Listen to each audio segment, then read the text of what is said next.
Buenos días, estimados alumnos de la clase Filosofía del Derecho de la Universidad Panamericana, sede Guadalajara.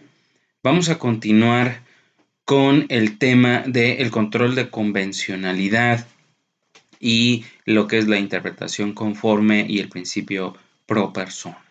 Ya la clase anterior comentábamos lo que es la interpretación conforme en cuanto a esa hermenéutica de confrontación normativa para efectos de determinar cuál es la norma más favorable al justiciable y procurar esta mejor protección a sus derechos fundamentales.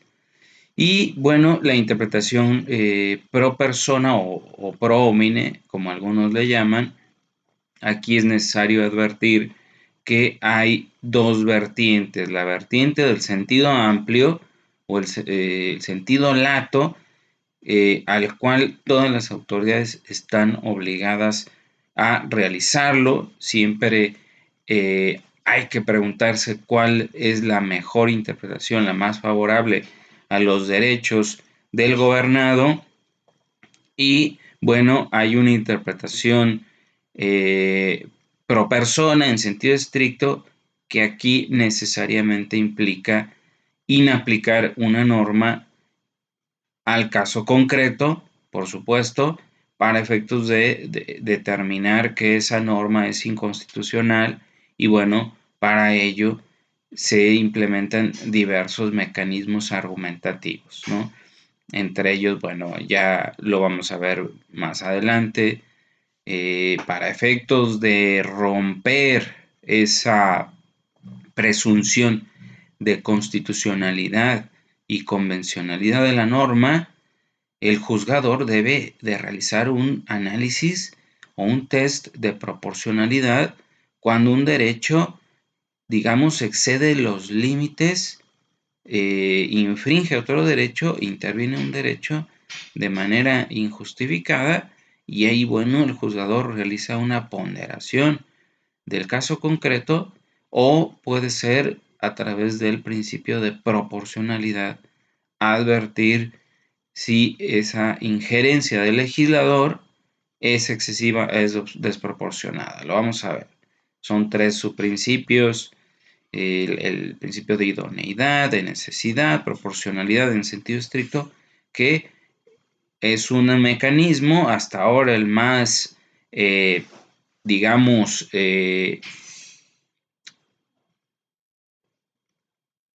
que establece mejores argumentos que otros mecanismos de interpretación, como pudiera ser una ponderación en un sentido más o menos amplio, pero que no define estos pasos al cual el juzgador debe de interpretar de la mejor manera para advertir si estamos en presencia de un exceso de la facultad legislativa.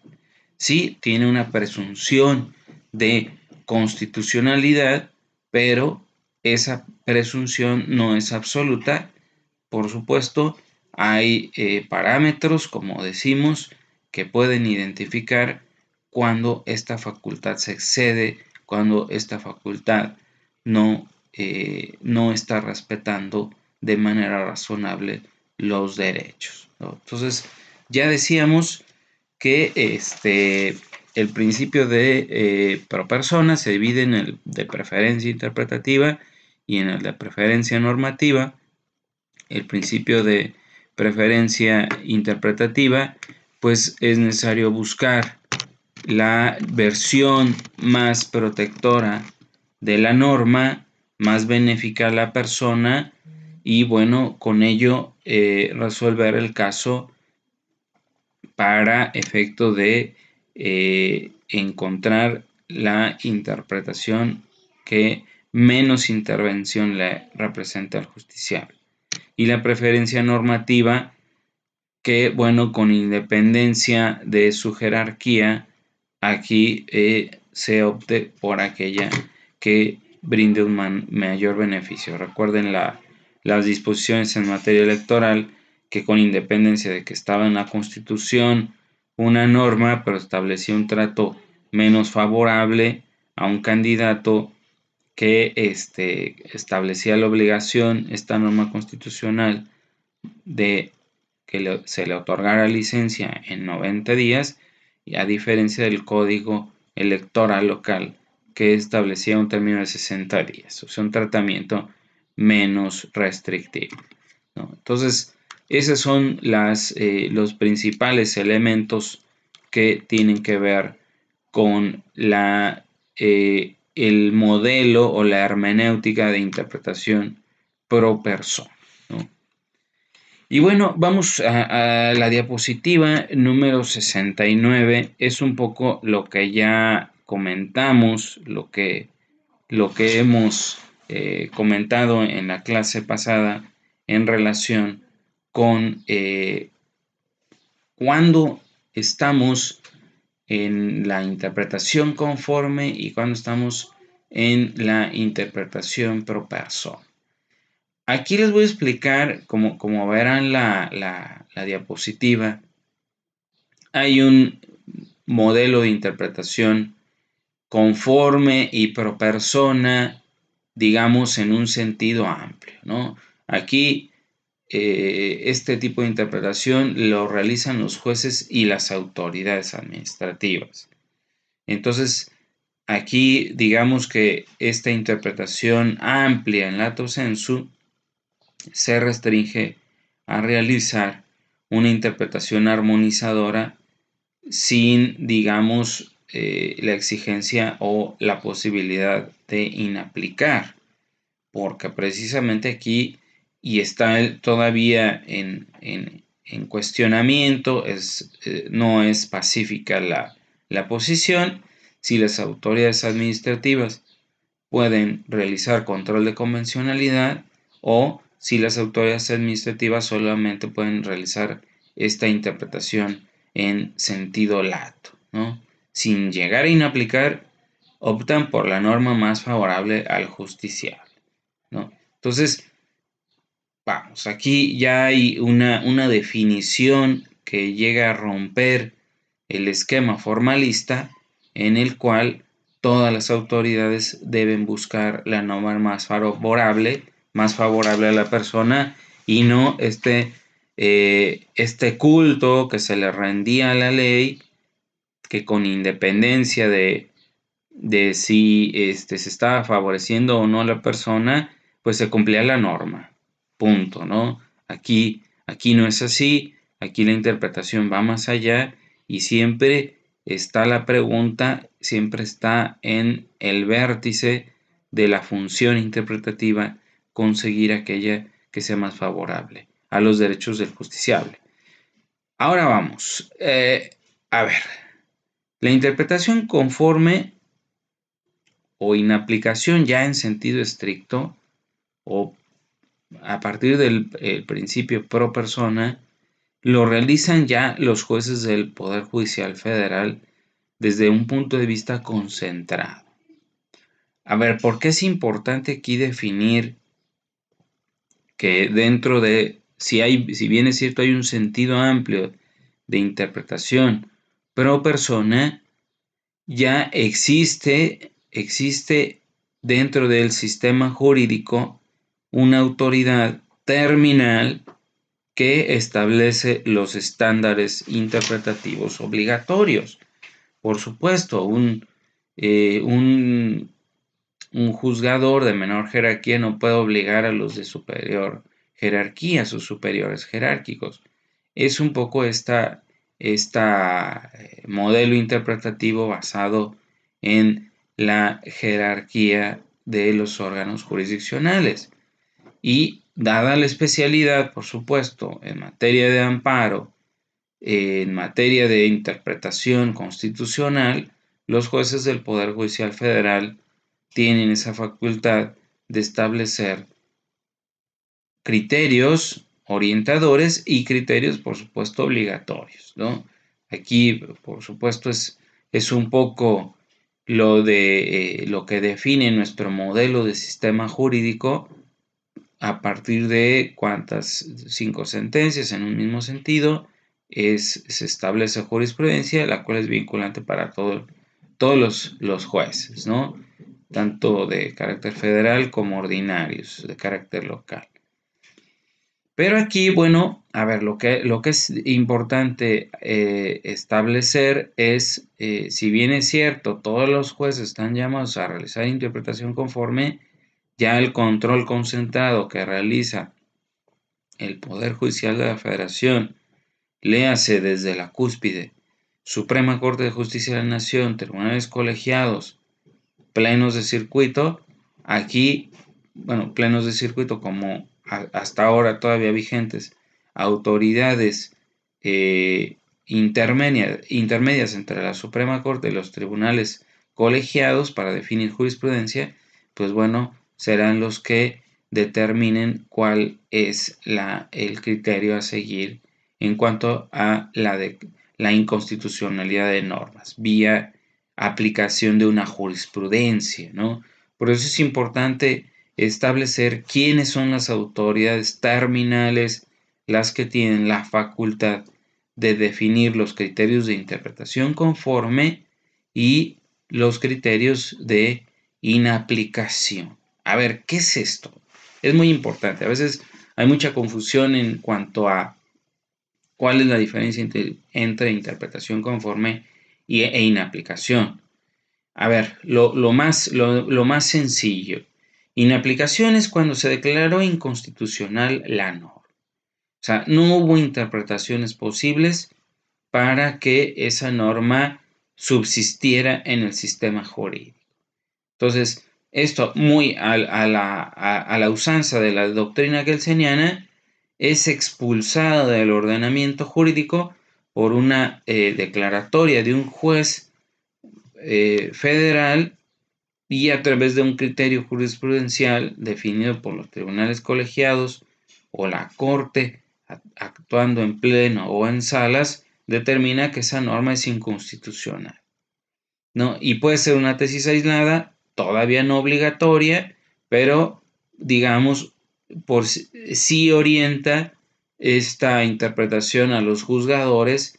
Y bueno, esto de que si es obligatoria o no una tesis aislada o incluso una sentencia, que muchos le llaman precedente en sentido amplio, pudiera, por supuesto, orientar sentencias de órganos jurisdiccionales de inferior jerarquía como jueces de distrito o jueces locales, o sea, desde el Tribunal Superior de Justicia o tribunales o jueces ordinarios, ¿no? Entonces, aquí es importante definir qué sería un criterio de inaplicación cuando se declara inconstitucional la norma. Entonces solamente se aplica la jurisprudencia como cuando se ha integrado jurisprudencia, sea por reiteración o contradicción de criterios. Y fíjense bien su diferencia con la interpretación conforme. Aquí es una especie de, la interpretación conforme es una especie de paso previo a la inaplicación, podríamos definirlo así, pero la norma no dejó de ser inconstitucional o inconvencional en la interpretación conforme. Esto es importante. No se expulsó del ordenamiento jurídico, pero fíjense bien, aquí cuando se define un criterio jurisprudencial, incluso sea por el Poder Judicial Federal o sea por la Corte Interamericana, ejerciendo su facultad originaria de ser el máximo intérprete de la Convención Americana de Derechos Humanos y de los tratados internacionales de la materia, aquí hay una condicionante interpretativa. Hay una condicionante interpretativa. Para que subsista esa norma, no puede interpretarse tal como está escrita, sino que a través de la interpretación conforme se adicionaron elementos que no estaban definidos expresamente en la norma, porque acuérdense que la interpretación conforme es necesario realizar esta hermenéutica de confrontación para que de las interpretaciones posibles de la norma subsista aquella que proporciona un trato favorable. Entonces, vamos, para definirlo claramente, para definirlo de manera específica. La norma en solitario no puede subsistir su constitucionalidad si no es a través de una interpretación conforme. Y la interpretación conforme viene a decir palabras más, palabras menos. La norma dice esto, pero se debe de interpretar de tal manera porque de lo contrario sería inconstitucional o inconvencional. Esa es la clave, ¿no? La clave es, en solitario está la norma, y vamos a dar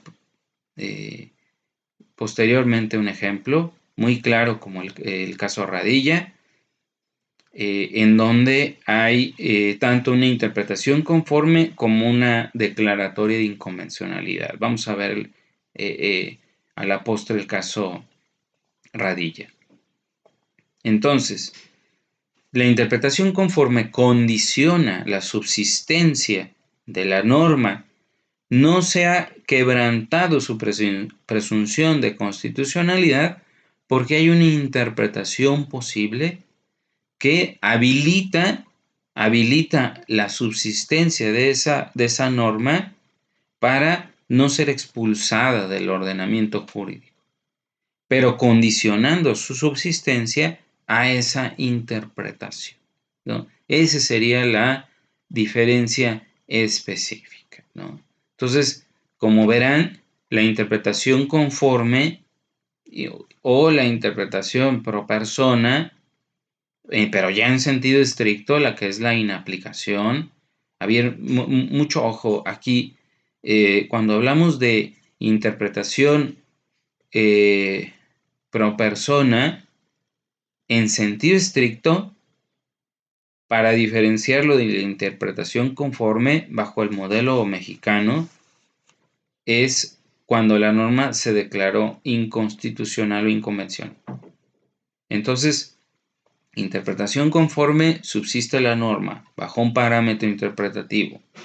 O interpretación pro persona en sentido estricto, ojo, se inaplica la norma porque se declaró su inconstitucionalidad o inconvencionalidad. Entonces, esa es la diferencia que, digamos, al interior de este sistema complejo de interpretación que impera en el control de convencionalidad, tiene que subsistir la interpretación autoritativa, no autoritaria. La interpretación autoritativa, o sea, no se puede interpretar de otra manera que no haya sido la establecida por el Poder Judicial Federal, vía corte, vía tribunales colegiados, para que subsista esa norma. De lo contrario, no se le puede dar otro tipo de interpretación. Ahora vamos, y bueno, para terminar, hay una forma de interpretación, hay una forma de inaplicación que es este nuevo modelo de la declaratoria de inconstitucionalidad con efecto erga omnes, o sea, con efectos generales, que realiza la Suprema Corte de Justicia de la Nación. Y aquí, como nosotros sabemos, hay dos mecanismos. Uno es la acción abstracta de inconstitucionalidad y el nuevo modelo de el amparo en revisión con efectos generales, ¿no? Que ya ha habido, de lo que tengo conocimiento, ya ha habido un caso en materia de una norma de telecomunicaciones que establecía una sanción desproporcionada, ¿no? Pero bueno, eso es la interpretación conforme o pro persona desde un punto de vista concentrado, o sea, criterios jurisprudenciales, sea por interpretación conforme o por inaplicación. Muy bien. Ahora vamos con la interpretación conforme o la inaplicación en un sentido amplio. Esto lo realizan los jueces ordinarios y es el llamado control difuso. El control difuso, muy propio de la doctrina norteamericana, centrado en el modelo de precedentes. Aquí esta doctrina sostiene que y así lo dicta nuestro artículo 133 constitucional, que los jueces se deben de arreglar o más bien debe prevalecer lo que dice la norma constitucional con independencia de lo que digan las normas ordinarias. O sea, la sujeción a la supremacía constitucional de las normas establecidas en la Constitución, hacer prevalecer el principio de supremacía de la Constitución con independencia del juez que esté interpretando esa norma. Eso es el control difuso, ¿no? O sea, que cualquier juez ordinario lo pueda realizar. Amén de la discusión, ya lo saben, de si las autoridades administrativas pueden hacer el control difuso, ¿no? Pero bueno, de momento no es posible porque están impedidas, porque ninguna autoridad está facultada a inaplicar una norma, ¿no? Pero ya sabemos que lo que sí puede hacer es realizar una interpretación más favorable, optando por aquella norma que subsiste en el ordenamiento jurídico, pues se opta por esa interpretación más favorable o por la norma que le representa un mejor beneficio, ¿no? Entonces, aquí vamos a ver que la interpretación difusa o el control difuso de constitucionalidad ex oficio, o sea, sin petición de parte agraviada, debe ser establecido, debe ser ejecutado, debe realizarse de esta manera, pero aquí la limitante es sin controvertir los lineamientos, los criterios obligatorios que establezca el Poder Judicial de la Federación. Le hace Suprema Corte, le hace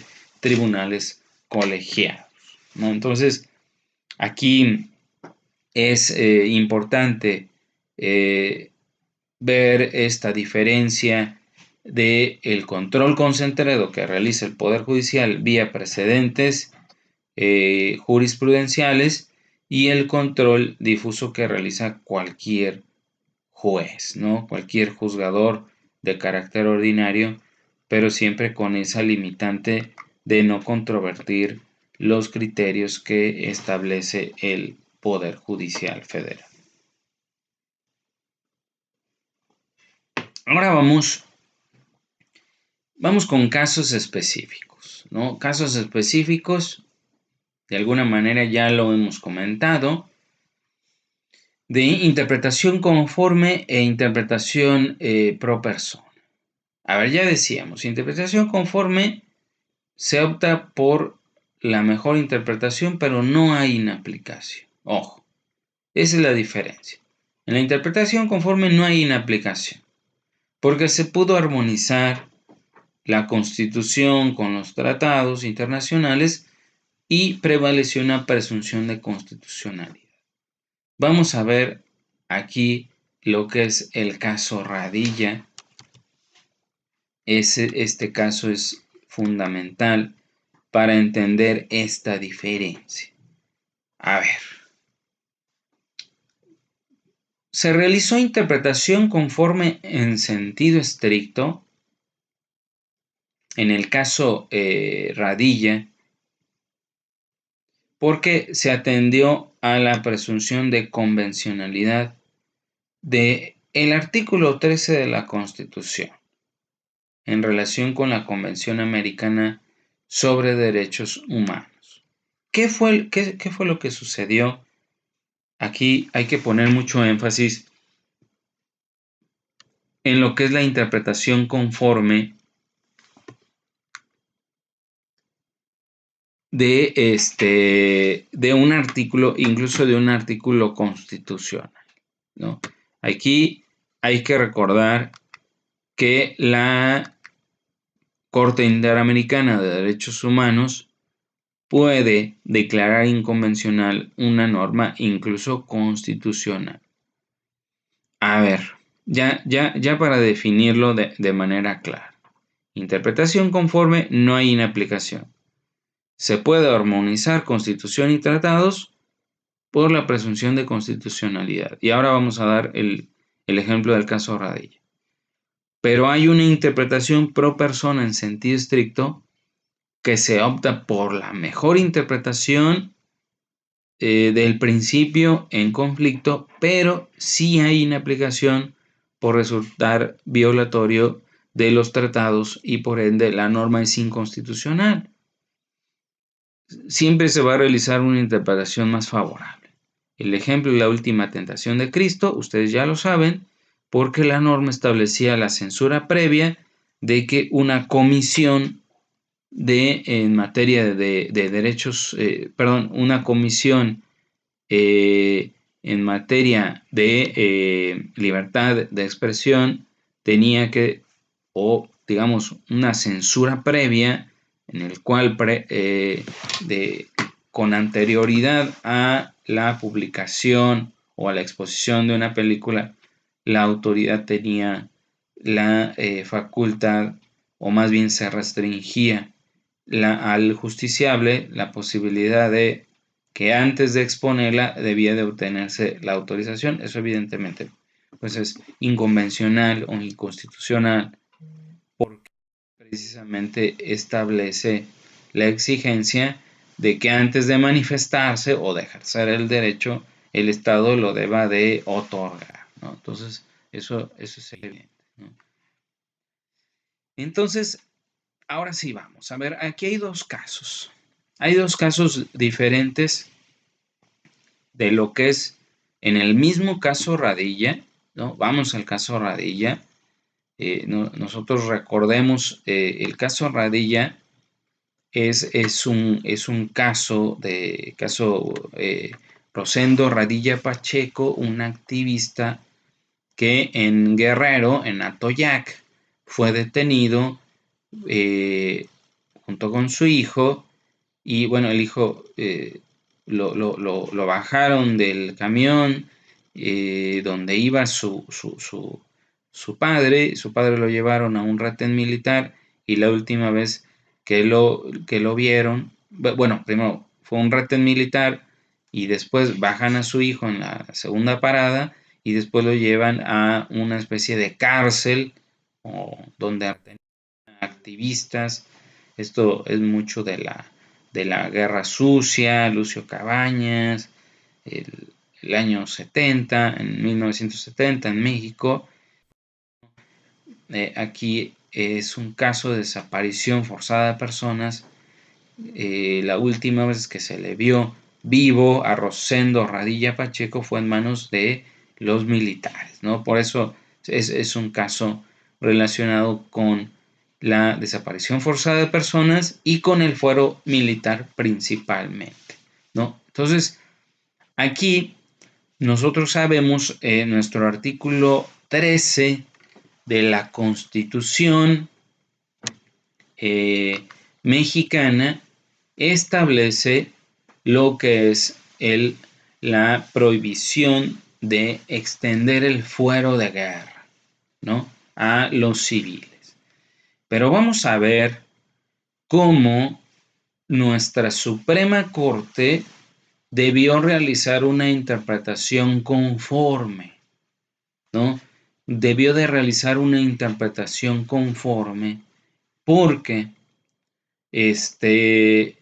la redacción tan deficiente del artículo 13 de la Constitución mexicana, entendida de manera literal, rayaba en la inconvencionalidad, por decirlo de alguna manera, de una manera coloquial. O sea, no puede subsistir la forma en la que está redactado el artículo 13 de nuestra Constitución si no es a través de una interpretación conforme. Aquí hay que aclarar que en una jurisprudencia estableció una interpretación conforme, nuestra Suprema Corte estableció una interpretación conforme del artículo 13 constitucional bajo los lineamientos de la sentencia de la Corte Interamericana de Derechos Humanos. O sea, nuestra Suprema Corte no emitió este criterio, digamos, porque así lo quiso, sino que tomó en referencia la sentencia del caso Radilla, ¿no? Condenatoria al Estado mexicano. Pero vamos a ver que la Corte Interamericana le dio cierto ámbito de libertad para que definiera el estándar hermenéutico de la interpretación conforme para que subsistiera nuestro artículo 13. Palabras más, palabras menos, digamos, estuvimos a punto a que nuestro artículo 13 constitucional fuera declarado inconvencional por la Corte Interamericana de Derechos Humanos. Porque precisamente no podía subsistir en su literalidad, en sus términos, ¿no? Por eso era necesario realizar o ejercer este análisis hermenéutico para que subsistiera. Nos dio el beneficio de la duda la Corte Interamericana y nuestra Suprema Corte realizó una interpretación muy adecuada con la sentencia del caso Radilla de la Corte Interamericana, ¿no? Vamos a ver qué fue lo que hizo en la sentencia de cumplimiento del caso Radilla para efecto de que nuestro artículo 13 constitucional subsistiera, ¿no? ¿Qué hizo nuestra Suprema Corte? Bueno, tuvo que interpretar, fíjense, esto es básico en la interpretación conforme. Pues así es, la interpretación conforme que se realizó, interpretación conforme en sentido estricto que realizó la Suprema Corte Mexicana, analizó nuestro artículo 13 constitucional, pero a la luz de los artículos 2 y 8, párrafo primero de la Convención Americana sobre Derechos Humanos. Y este tipo de interpretación lo realizó para efectos de que resultara compatible artículo 13 constitucional y subsistiera su convencionalidad, porque de lo contrario se hubiera declarado inconvencional, así como pasó con el caso de la última tentación de Cristo. No fue así, a través de una interpretación conforme se pudo compatibilizar el contenido normativo del artículo 13 constitucional. Y vamos a ver por qué. El artículo 13, recordemos lo que dice, cuando en un delito falta del orden militar estuviese complicado un paisano, fíjense la redacción aquí, complicado un paisano, conocerá del caso la autoridad civil que corresponda. A ver, aquí hay una deficiencia en la redacción. Complicado, pues no se entiende que es complicado, ¿no?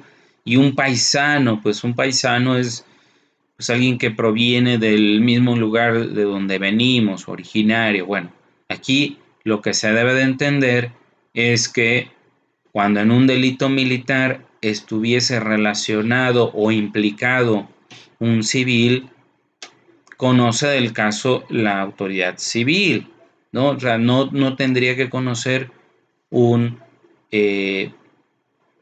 tribunal militar. Este es el derecho a comparecer ante un juez competente, del que habla los artículos 2 y 8.1 de la Convención Americana, ¿no? Derecho ante comparecer ante juez competente y de no extender el fuero militar a los civiles, ¿no? Esos son los derechos que están resguardados en este tratado internacional, en la Convención Americana sobre Derechos Humanos. Entonces, si se fijan, esta relación, esta redacción deficiente tuvo que ser armonizada por nuestra Suprema Corte. ¿Por qué? Porque bajo ningún motivo puede estar implicado un civil en un delito o falta del orden militar. Vamos, un civil no comete delitos ni tendría por qué relacionarse en un delito del fuero militar. Esa es la deficiencia en la redacción de este artículo. Y entonces, ¿cuál es la interpretación conforme que estableció nuestra Suprema Corte del artículo 13?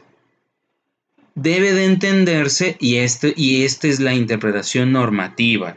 Sin esta interpretación, el artículo no puede subsistir su constitucionalidad, más bien su convencionalidad. ¿Qué debe de entenderse? Que en ningún caso se debe de entender que un civil está implicado en un delito del orden militar, en función del derecho a comparecer ante un juez competente y a la vez de no extender bajo ninguna razón, bajo ningún motivo, lo que es la jurisdicción del fuero militar, ¿no? Entonces, si se fijan, esta interpretación conforme fue posible porque el mismo artículo da la pauta para realizarla.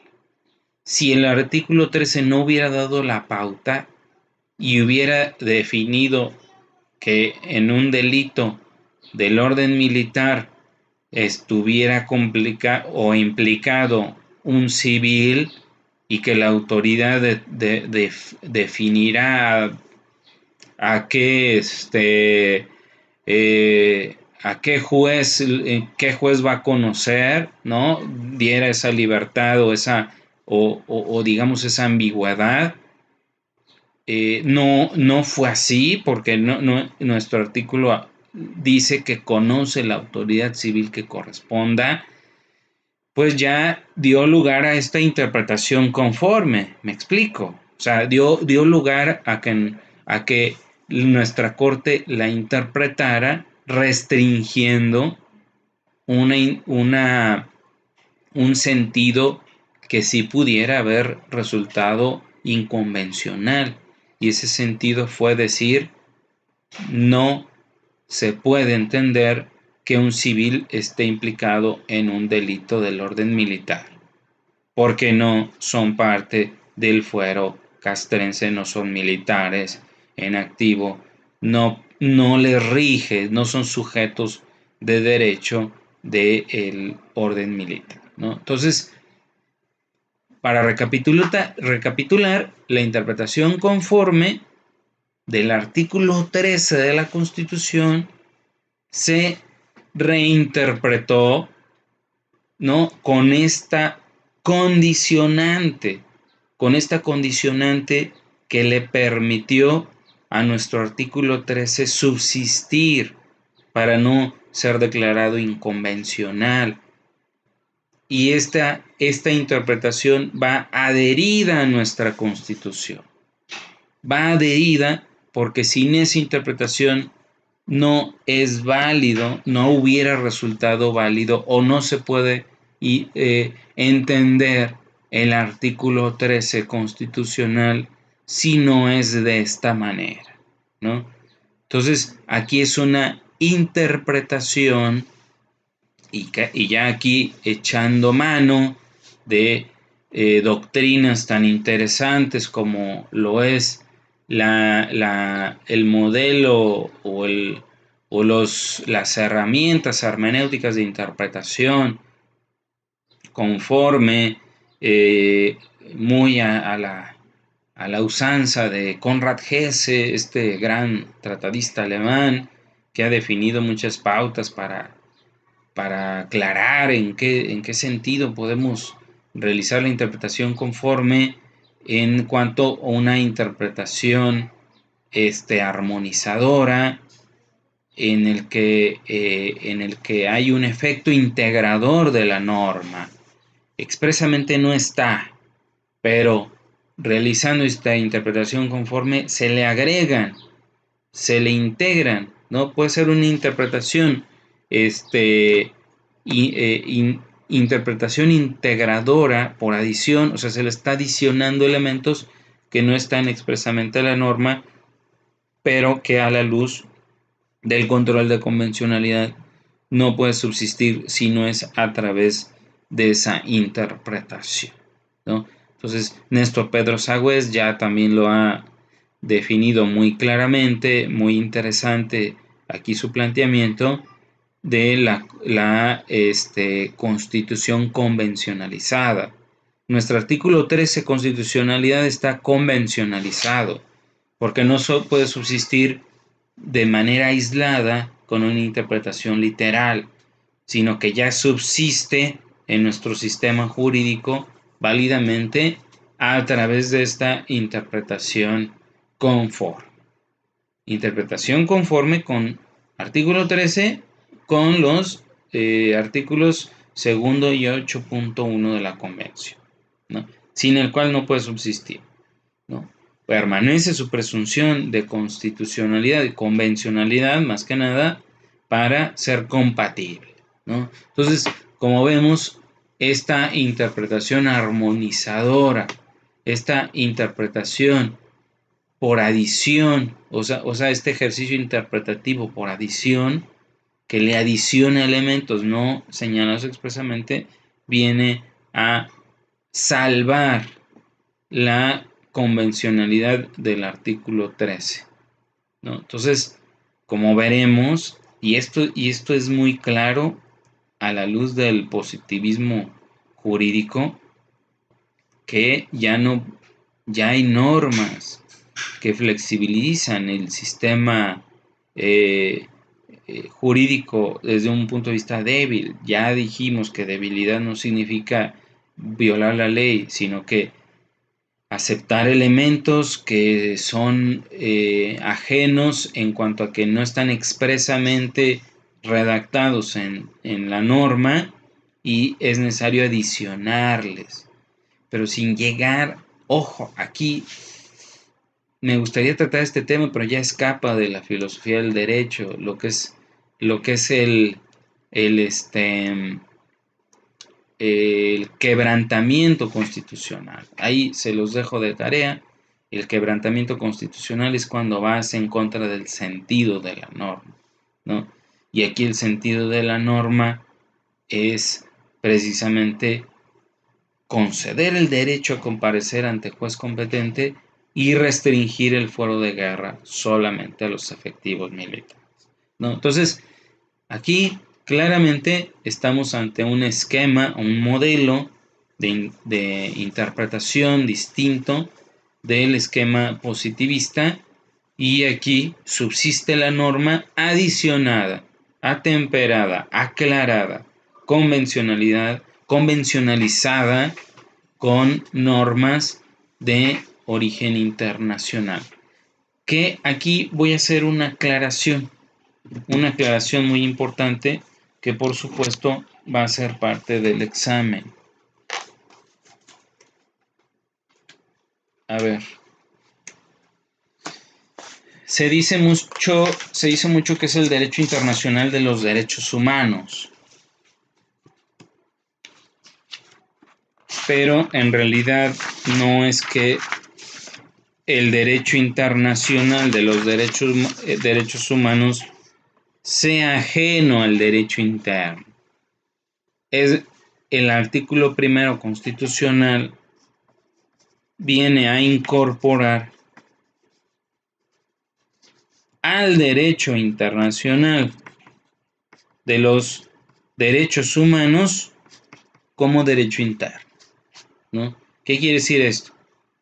Al incorporarse los tratados internacionales de derechos humanos, ya no es la concepción nacionalista que teníamos del derecho internacional. Se tenía la percepción que era derecho internacional aplica a las naciones, a los estados, y no al interior, a los particulares, ¿no? Algo así como que obligaciones entre estados, no. Aquí son obligaciones del estado en relación con las personas, en relación con los particulares. Entonces, ahora el derecho internacional, la respuesta es, ya es derecho interno.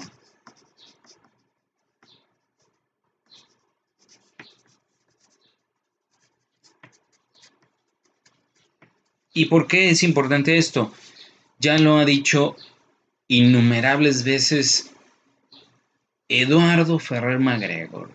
A mi modo de ver, Eduardo Ferrer MacGregor es como que el heredero de la tradición del derecho procesal constitucional que definió Héctor Fitzmaurice en un primer momento como, a la luz del amparo internacionalista, el amparo de principios abierto a la hermenéutica, a la interpretación, a principios, a que los principios del amparo sean homologados a un derecho internacional de los derechos humanos, y aquí Eduardo Ferrer MacGregor, precisamente muy en consonancia con lo que es la Constitución convencionalizada, habla que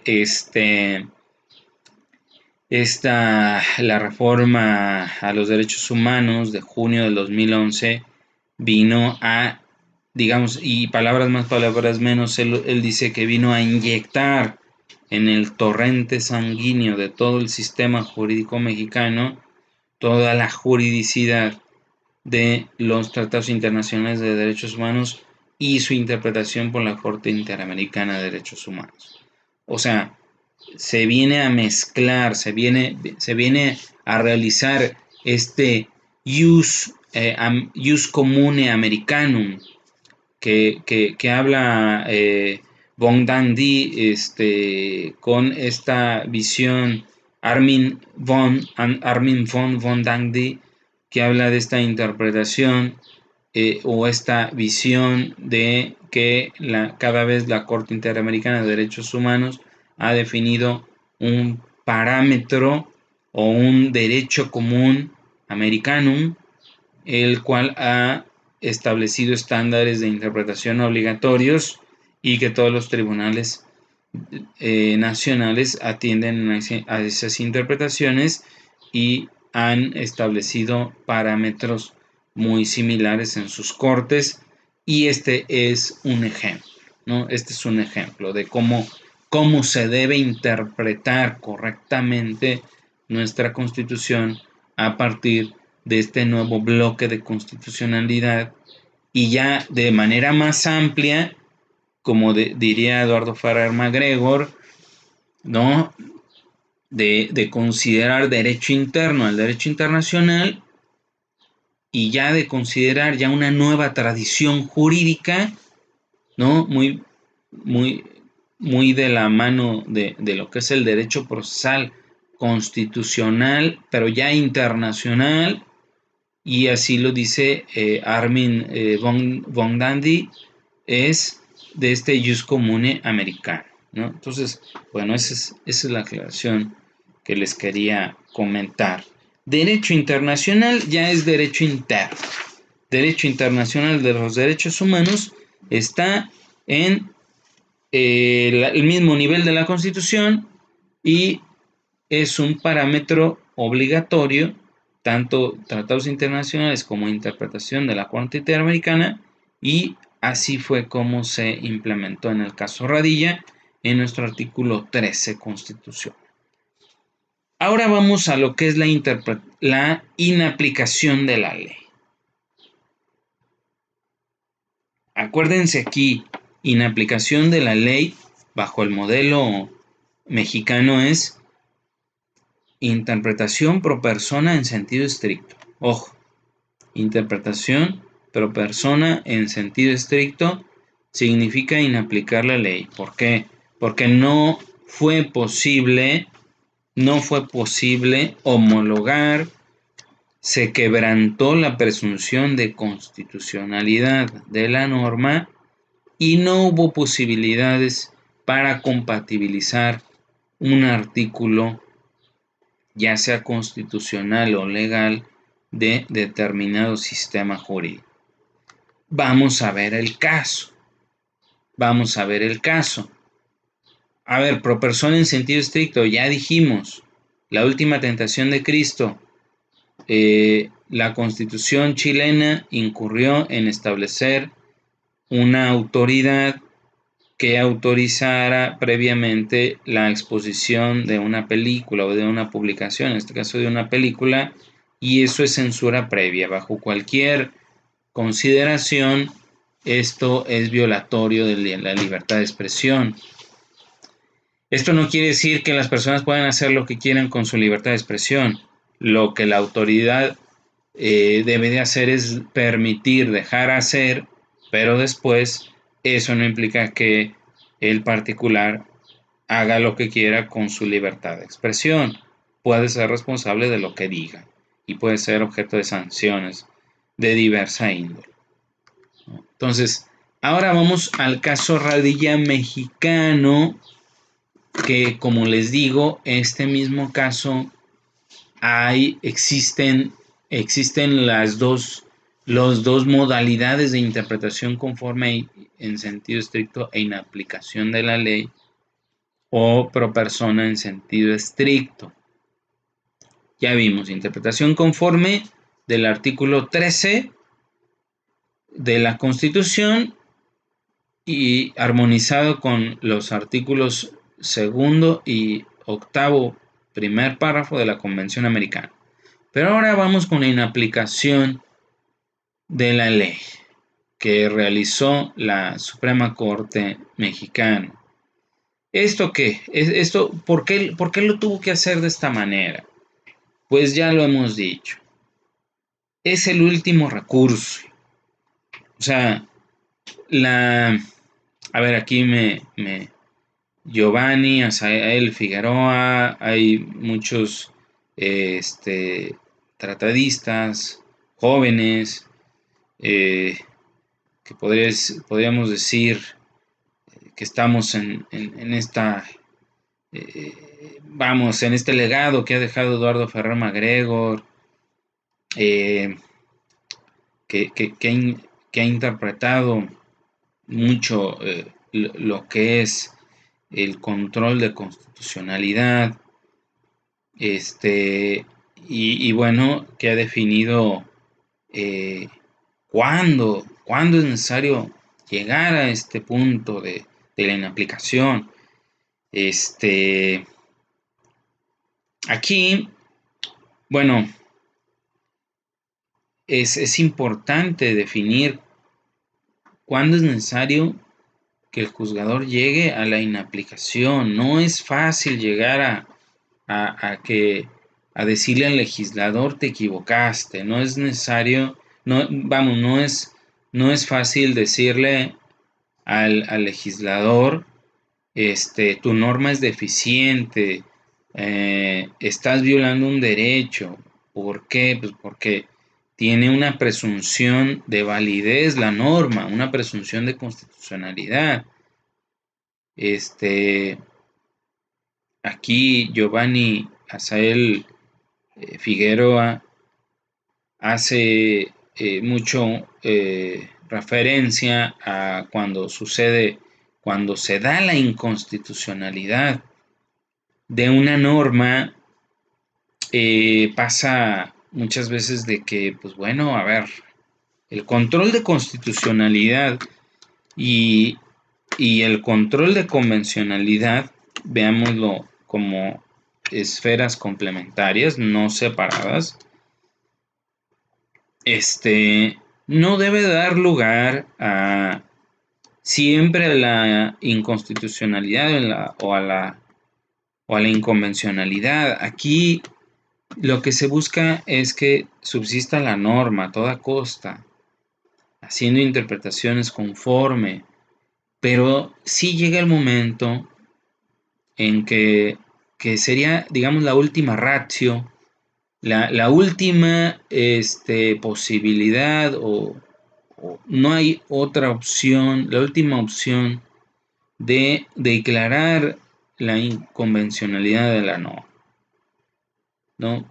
Aquí hacía referencia mucho cuando en ocasiones Giovanni Azael Figueroa de que un tribunal constitucional no necesariamente tiene que declarar inconstitucional o inconvencional una norma, porque puede llegar a que suceda lo que le llaman horror vacui, ¿no? De que no se está prevista una regulación de la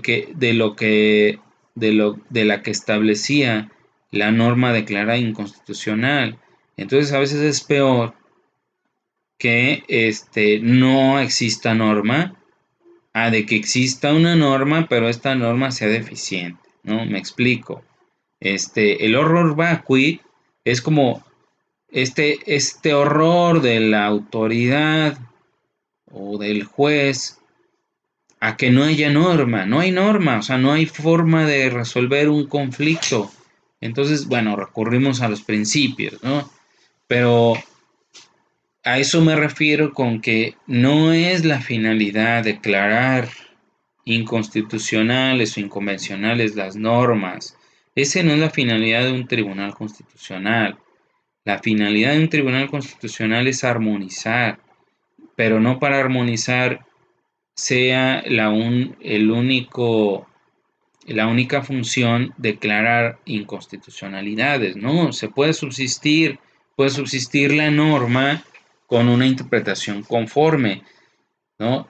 Sin embargo, hay normas que no hay manera de que subsista su convencionalidad o constitucionalidad.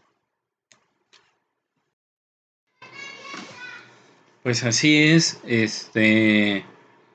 la diferencia entre un esquema de control constitucional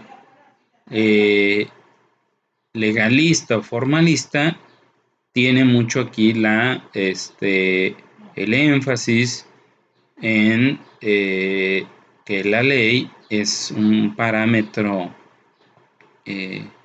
superior a lo que es la valoración de principios y por ende se tiene mucho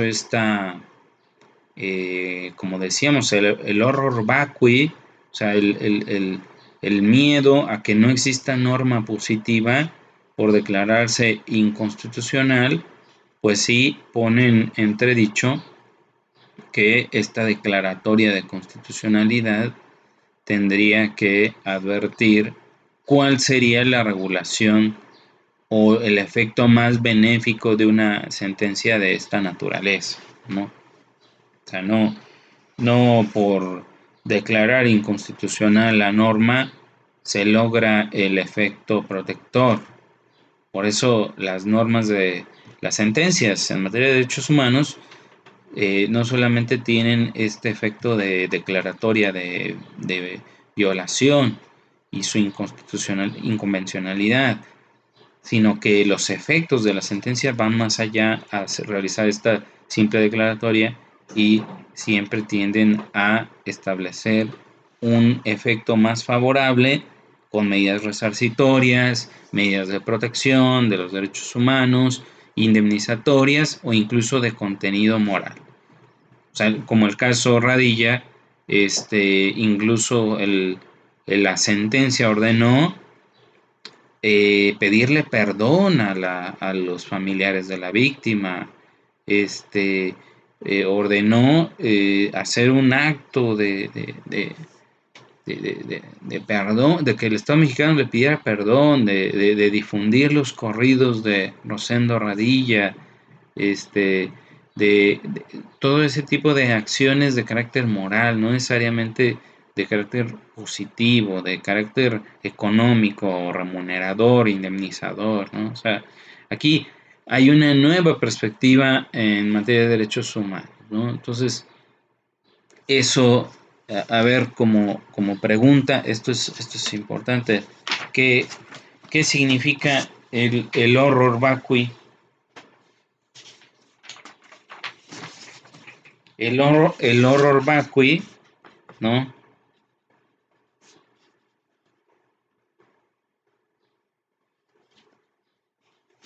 En una declaratoria de inconstitucionalidad, ¿no? O sea, es el miedo del jurista positivo de que no haya regulación por que se haya declarado inconvencional o inconstitucional la norma, ¿no? Ese es el problema. Y que a veces pudiera causar mayores perjuicios su declaratoria de inconstitucionalidad de que subsista la norma, pero bajo ciertos parámetros, ¿no? Que es la interpretación conforme. Entonces, ese es el horror vacui, ¿no? Miedo a no tener regulación, porque, bueno, precisamente no en la finalidad de la justicia constitucional no es declarar inconstitucionalidades o inconvencionalidades a diestra y siniestra, ¿no? Pues muy bien, vamos pues a la implicación de la ley pro persona en sentido estricto. Acuérdense que para nosotros esto es sinónimo. ¿Qué pasó? ¿Qué pasó con con el artículo 57, fracción segunda del Código de Justicia Militar Mexicano?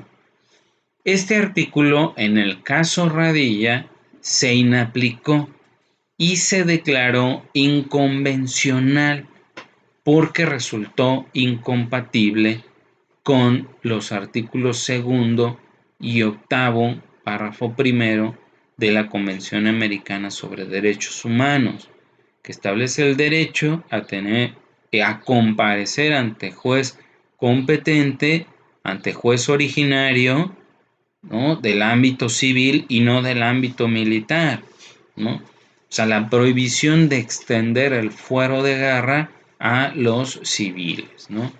Eso sí, en eso sí incurrió este artículo 57, fracción segunda del Código de Justicia Militar. ¿Qué, qué redacción tiene este artículo? ¿No? ¿Qué redacción tiene? Fíjense bien. Artículo 57, fracción segunda.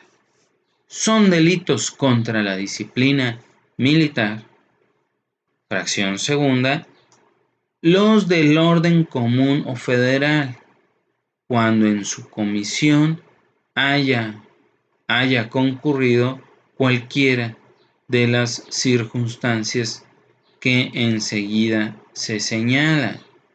Y el inciso A dice que fueren cometidos por militares, ¿no? Fíjense bien dónde está aquí la inconvencionalidad, ¿no? A ver, aquí lo que está realizando el artículo 57, fracción segunda, inciso A, es una equiparación, ¿no? Es una equiparación. ¿Equiparación de qué? De considerar a todos los delitos del fuero común o federal como delitos del orden militar cuando son cometidos por eh, por un activo de la milicia, ¿no? Esta norma, ¿qué está haciendo? Esta norma está controvirtiendo el artículo segundo y el artículo 8.1 de la Convención Americana, que es el derecho a comparecer ante juez competente. Está haciendo una extensión del fuero de guerra al fuero civil, porque ahí dice que si estos delitos del orden común o militares se equiparan, ¿no? Se equiparan a delitos del orden militar si fueron cometidos por militares. Eso, a todas luces y de manera clara y flagrante, era extender el fuero de guerra, ¿no? ¿No? Extender el fuero de guerra es, si se cometieron por militares, aunque sean delitos del orden común o del fuero federal, son delitos militares. Entonces, algo así como que la ley de la persona rige el acto, ¿no? La ley de la persona rige el acto. O sea, extender el fuero militar a el ámbito civil, que es lo que prohíbe nuestro artículo 13 constitucional, pero ojo, ya reinterpretado a la luz del artículo segundo y del artículo 8.1 de la Convención Americana sobre Derechos Humanos. Entonces, aquí es muy importante recalcar la importancia de este tipo de interpretación.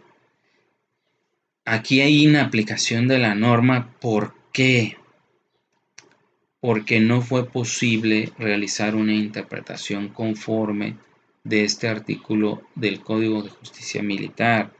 No fue posible, pues no hay manera de compatibilizarlo, no hay manera de decir lo que dice expresamente. Siquiera en el artículo 13 de la Constitución, al final se salvó la interpretación conforme porque decía que, que conoce la autoridad civil correspondiente, ¿no? Dice, es que si un paisano está implicado, complicado, pues, como dice la redacción. No, aquí es un delito, conoce la autoridad civil, ¿no? Se salva la interpretación.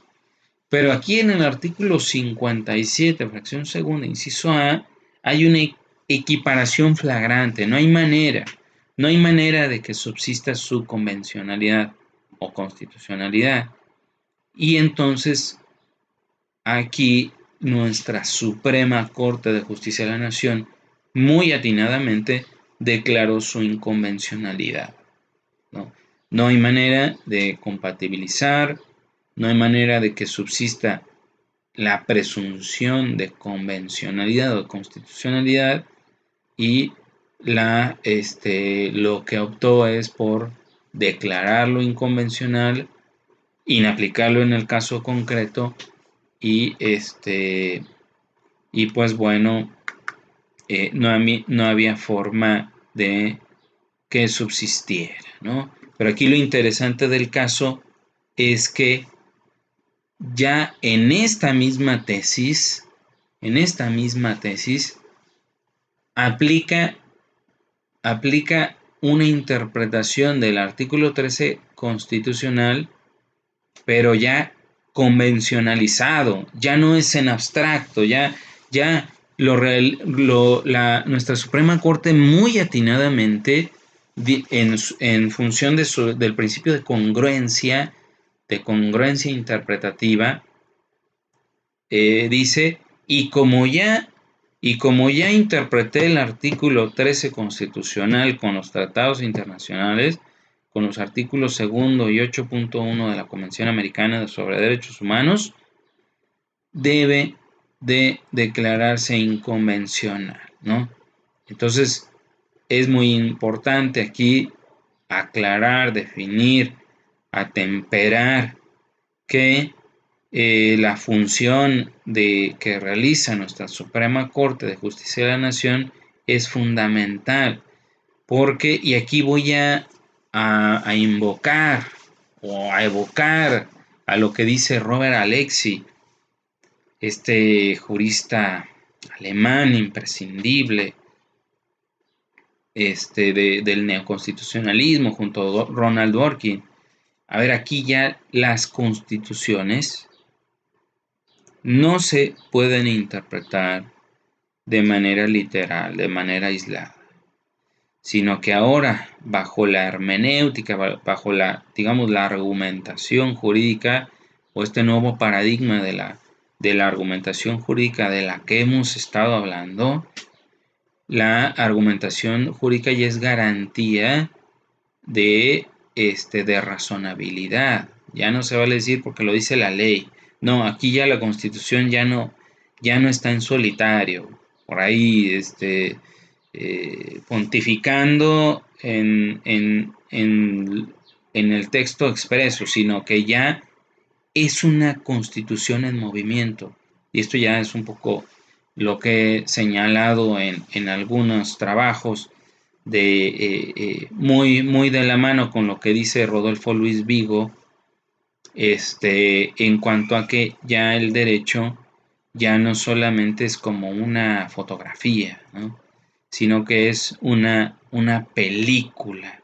Ya hay una dinámica hermenéutica en el cual ya la Constitución ya no está en solitario, ya no dice lo que dice de manera aislada, sino que es necesario analizar una dinámica hermenéutica de ver a la Constitución en movimiento, en la vida cotidiana, en cómo se dan en estos nuevos casos que han reinterpretado lo que la Constitución dice de manera literal, pero ahora armonizado con los tratados internacionales y su interpretación por la Corte Interamericana. Eso es lo que dice Robert Alexy.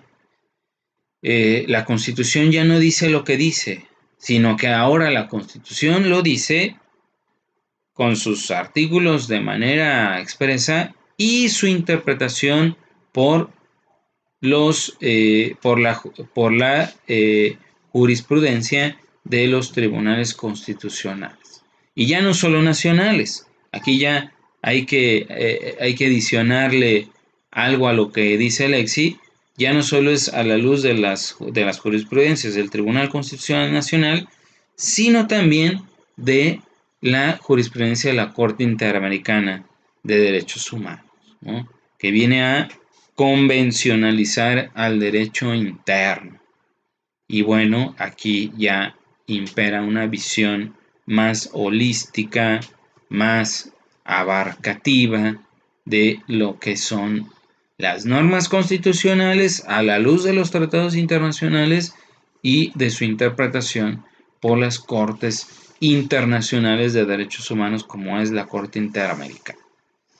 Pues muy bien, eso es un poco para leer lo que dice ya, lo que dijo la tesis, es muy importante, aquí es una tesis, la tesis aislada del caso Radilla, que como sabemos, bueno, una vez este, que, eh, que es reiterado el criterio, pero bueno, este es el primer criterio en donde se interpreta el artículo 57 del Código de Justicia Militar, dice restricción interpretativa de fuero militar, incompatibilidad de la actual redacción del artículo 57, fracción segunda del Código de Justicia Militar con lo dispuesto en el artículo 13 constitucional. Fíjense bien, y aquí está la interpretación conforme, ¿no? De conformidad con lo dispuesto con el artículo 13 constitucional a la luz de los artículos 2 y 8.1 de la Convención Americana sobre Derechos Humanos, ¿no? Entonces, aquí hay una inaplicación, pero bajo la lógica o bajo la congruencia de la interpretación conforme ya realizada con anterioridad del artículo 13 constitucional, ¿no? Entonces, a ver, ya para recapitular, aquí la importancia del caso Radilla es que en un mismo caso se realizó una interpretación conforme en donde estableció un estándar vinculante de interpretación de una norma que se le adicionaron elementos que no están considerados expresamente, sea para restringir su contenido o para adicionarlo, ¿no? O sea, esta función integradora por adición, interpretación o precedente interpretativo por adición o por supresión, puede ser de las dos maneras. Esto lo tiene muy claro Néstor Pedro Sagüez, ¿no? Se adiciona contenido interpretativo o se restringe. Aquí, bueno, yo creo que en el caso de la interpretación conforme del artículo 13, existieron las dos modalidades, precedente interpretativo por supresión, de no considerar que una falta del orden militar estuviese complicado a un paisano, ahí se restringió esa parte, y se adicionó diciendo que se debe de entender que un civil en ningún caso está implicado en un delito militar. Y también se adicionó considerando el derecho a comparecer a un juez competente y de no extender el fuero de guerra al ámbito civil, como si lo estableció el artículo 57, fracción segunda del Código de Justicia Militar, al equiparar los delitos cometidos por militares que hayan incurrido en algún delito común o federal que a delitos del fuero militar. O sea, recordemos, en función de la persona cambia la modalidad de la naturaleza jurídica del delito. Y aquí, si son militares, aunque sean del orden común o federales, son delitos del fuero militar, extendiendo de manera inconvencional la jurisdicción del fuero de guerra. Pues muy bien, hasta aquí con la interpretación conforme y la interpretación pro persona de en materia de control de convencionalidad. Y ya para terminar esta clase, voy a dejar algo así como una introducción a la siguiente clase. No está por demás comentarles, recordarles que hay tarea para el día viernes. Eso ya incluso les mandé un mensaje en relación con un trabajo con un artículo en donde se trata la introducción a la hermenéutica de los derechos humanos, ¿no? O sea, la hermenéutica convencional. Ahí es un poco un resumen de lo que hemos comentado, ¿no? De lo que es el control de convencionalidad, de los estándares de interpretación y de las nuevas modalidades que ha establecido y de las que hemos tratado, ¿no? Reconformando el control de constitucionalidad, el sistema jurídico en su integridad y la manera en que los jueces deben de interpretarlo en consonancia con las normas internacionales de derechos humanos. Muy bien, vamos pues a tratar lo que es qué elementos debe considerar el juez para ponderar derechos. Esto de la ponderación de los derechos viene a ser fundamental para entender la actual justicia constitucional. No es, no es gratuito el decir que ahora la justicia estamos en el tiempo de los derechos, como diría Norberto Bobbio, que a pesar de haber sido positivista, yo creo que tenía muy, muy en claro que ahora la manera de interpretar todo el sistema jurídico era bajo esta visión neoconstitucionalista, ¿no? De lo que hemos comentado, de la perspectiva de lo que habla Robert Alexy, de ver al sistema jurídico como un sistema jurídico bajo el efecto de la irradiación de los derechos humanos, de los derechos fundamentales, y que las normas deben interpretarse a la luz de la Constitución como ya vimos, la interpretación conforme, y el Tribunal Constitucional está obligado de acatar los derechos, incluso con independencia de su orden jerárquico, ¿no? Como ya lo hemos comentado en el caso, en la materia electoral. A ver, aquí, ¿qué elementos debe ponderar? A ver, recuerden el tema de casos fáciles y casos difíciles, ¿no? Caso fácil, cuando no es necesario ponderar derechos, es porque vamos a realizar una operación lógico-deductiva, ¿no? Una premisa mayor, la aplicamos a una premisa menor y tenemos la consecuencia, porque está perfectamente identificado todos los elementos de la norma, a la luz del caso concreto, y entonces no hay variables que impliquen interpretar más allá de la literalidad de la ley, ¿no? Entonces, ahí está, ¿no? La norma regula el caso concreto y no hay que adicionarle nada. Entonces ahí, subsunción lisa y llana.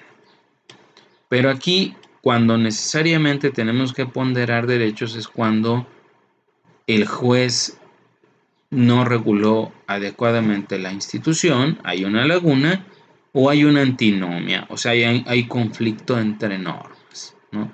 Entonces, cuando hay conflictos, ese es el primer caso, cuando hay conflictos entre derechos o entre reglas, es necesario interpretar. Es la diapositiva número 74. Estos son los elementos para ponderar derechos. Hay conflictos entre derechos o entre reglas. Aquí nosotros vamos a advertir cuál es la que debe de prevalecer, ¿no? Como ejemplo, conflictos entre derechos, no son el conflicto entre el derecho al honor de una persona y el derecho a la información, ¿no? Cuando un reportero saca una nota de una persona, aquí, si resulta demandado, advertir si se excedió o hubo una injerencia ilegítima en su esfera privada.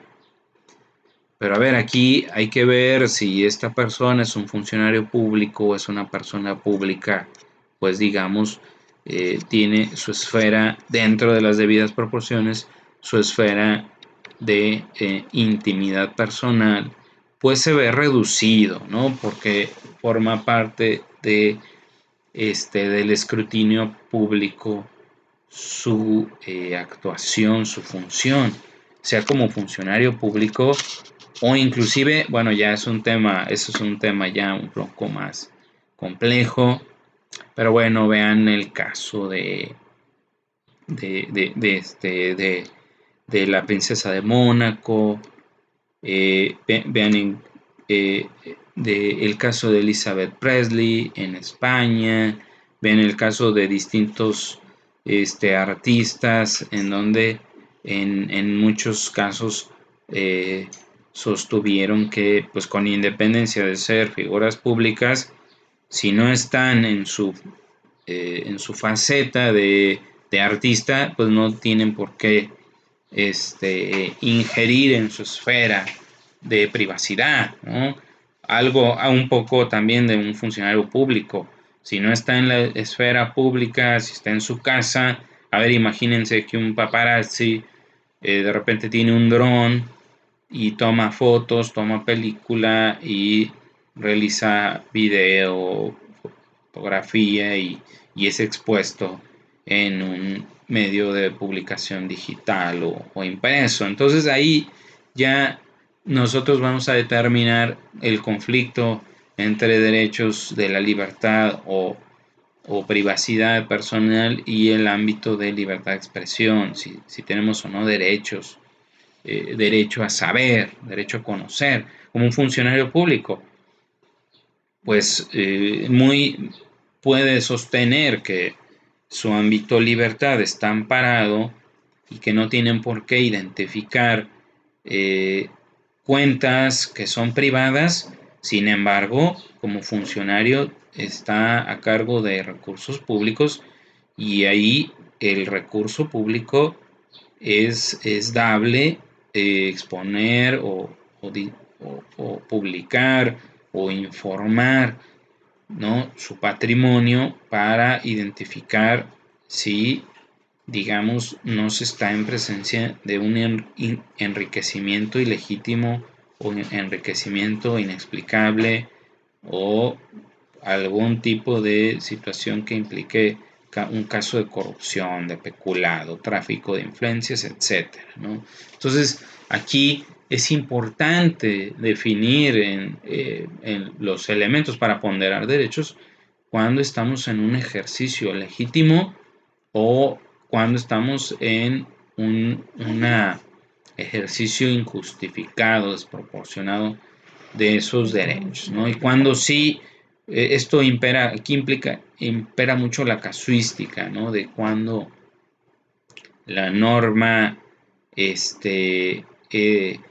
en materia de derechos como este derecho de libertad de expresión está amparado o cuando es un exceso, ¿no? Entonces ya vimos, ¿no?, funcionario público o un artista, una persona pública del ámbito artístico o del ámbito del ámbito de la autoridad, puede deducir válidamente que sea o no una injerencia a su intimidad personal. Y pues ya vimos que aquí la línea es muy delgada y que todo gira en torno a como en los funcionarios públicos, a identificar cuando estamos en presencia del principio de transparencia, el principio de máxima rendición de cuentas, de publicidad, y aquí, bueno, ineludiblemente el derecho de la intimidad personal se va a reducir, ¿no? Pues muy bien, eso es un poco lo que queremos definir cuando hay un conflicto de derechos o entre reglas. Ahora, las lagunas legales, creo que ya este tema ya lo tenemos muy en claro, que ¿qué pasa cuando el legislador se le olvidó y ustedes ya lo tienen muy estudiado con el caso que trata Ronald Dworkin del nieto que mata a su abuelo? Aquí no hay una exclusión del derecho a heredar, pues bueno, como cuando se interpretan principios de que nadie puede ser beneficiado de su propio delito, sea un principio que viene a integrar la norma de una laguna legal, ¿no? Eso ya lo tenemos claro, ¿no? Digo, para